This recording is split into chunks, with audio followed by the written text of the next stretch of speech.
All right, hello wine-drinking people. Time for more of what I've had to drink yesterday. And hey, we're going to turn this one into an offering because, man, I love the Piedmont so much. And when you have a great producer from the Piedmont in the store, and then we have some incredible old vintages of these wines available to us from their old distributor, all the way back to 1996, I said I could not resist. We have to put out an offer on these incredible wines from Oddero. And this is the 7th generation this family has owned some of the top cruise sites throughout the Barolo region. And Isabella was in. She's the 7th generation, God. And, you know, these people in the Piedmont, they have a sense of place.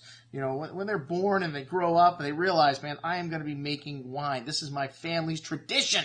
They're not going off to start some, you know, crazy internet business or something like that. You know what? It's just great to see. And, you know, like I said, a lot of these families in the Piedmont are like that. When they're, you know, when they grow up, they realize this is their place in the world. And, you know, I mean, after going out and realizing what the rest of the world has to do to make a living, I mean, these guys have got one of the best jobs in the world. And for me, you know, the best wines in the world. I love the Nebbiolo varietal. I love the Barbera varietal. Dolcetto, I know it's in your DNA up there in the Piedmont, but not my favorite grape varietal, although this one is very good. And it's from an old vineyard. That's one of the things that, I guess, you know, makes Dolcetto better. The younger vines, you know, not as good as the old vines, but they make about 10,000 bottles. Everything here is estate grown. The winery is located in Lamora, but as I mentioned, they have vineyards in Barolo, Barbaresco, Asti, and different microclimates, different exposures, which help the regular Barolo, I think, take it up a notch. That's one of the things they used to do in the old days, is blend these different areas in Barolo together because of their different qualities. Well, the Dolcetto, it's a lot of dark berry fruit, kind of black spices, pretty floral notes. A very grapey wine, which you find Dolcetto not to be very complex. But this one does have nice freshness on the finish, those pretty floral notes showing through, and a really nice effort for this varietal. A lot of dark, concentrated blueberry, blackberry fruit. Smooth and easy drinking wine, but with some nice spice and some nice complexity, again, for this varietal on the finish. Very good stuff at $22.50. The Barolo is up next, and this is a blend of 3 different vineyard sites, Bricco Chiesa, Capolot, and Bricco Fiasco from Castiglione Folletto. Bricco means the highest part of the hill, and 2008 is a wonderful vintage in the Piedmont. Very balanced wine, very fresh wines, very classic. The summer was not too hot. Good water availability, vines were not too stressed, and great weather during October.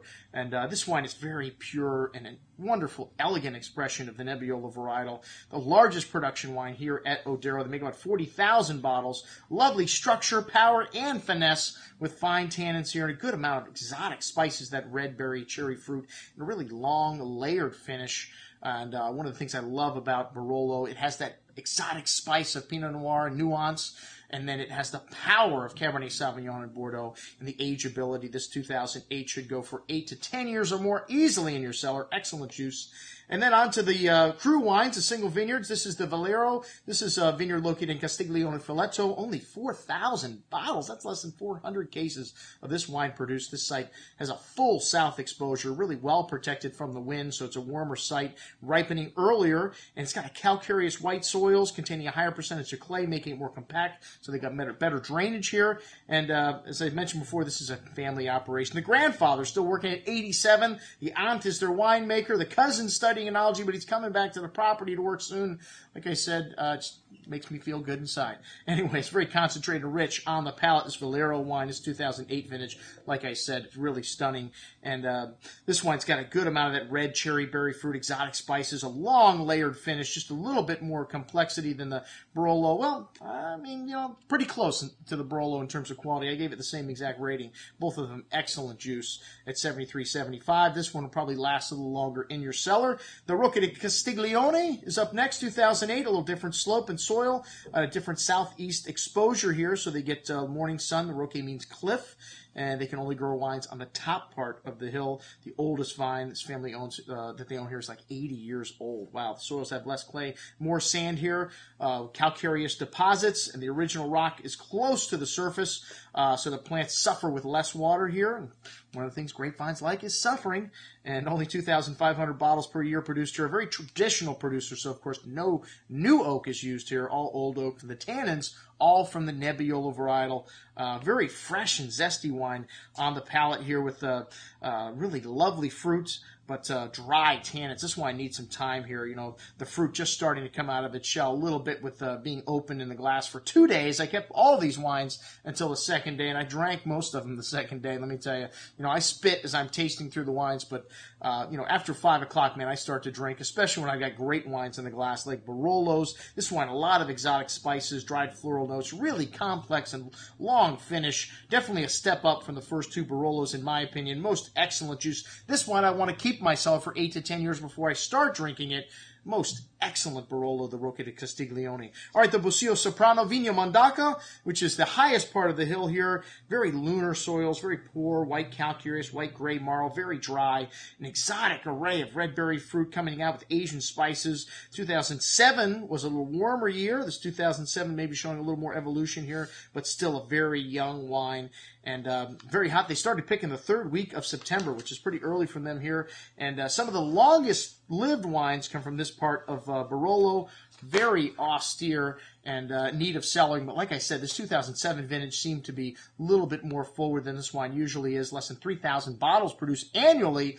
This vineyard is a monopole, as I mentioned, at the highest part of the Buccia crew, and a big wine with lots of everything. Still quite tannic with a velvety kind of chalky texture, an array of spice, a long nuanced finish, some of that truffle earthy notes starting to come out in this wine, red licorice spice, and a firm underbelly of acidity holding everything in place. Most excellent juice. And then the 2004 Vigna Rionda. This is an amphitheater-shaped vineyard, a really incredible vineyard site, protected space. The soils here are very white, calcareous limestone, the oldest geological formation in the Serralunga di Alba region.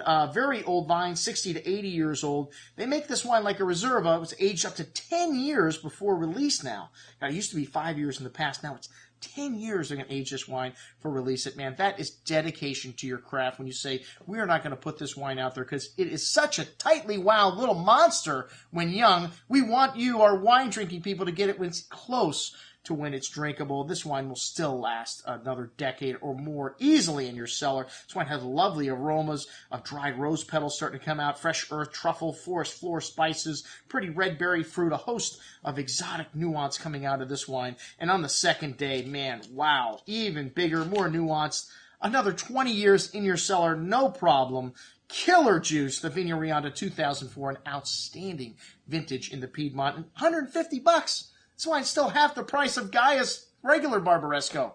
So check it out. Like I said, we have got wines going all the way back to the 1996 vintage at incredible prices. A lot of them the same price as the current release. You can tell I'm really excited about this. Check it out. Everything we've got from Oddero Winery here at the Wine Watch. I'm your host, Andrew Lamposoni, signing off for the Wine Watch, saying, remember, always drink the good stuff first.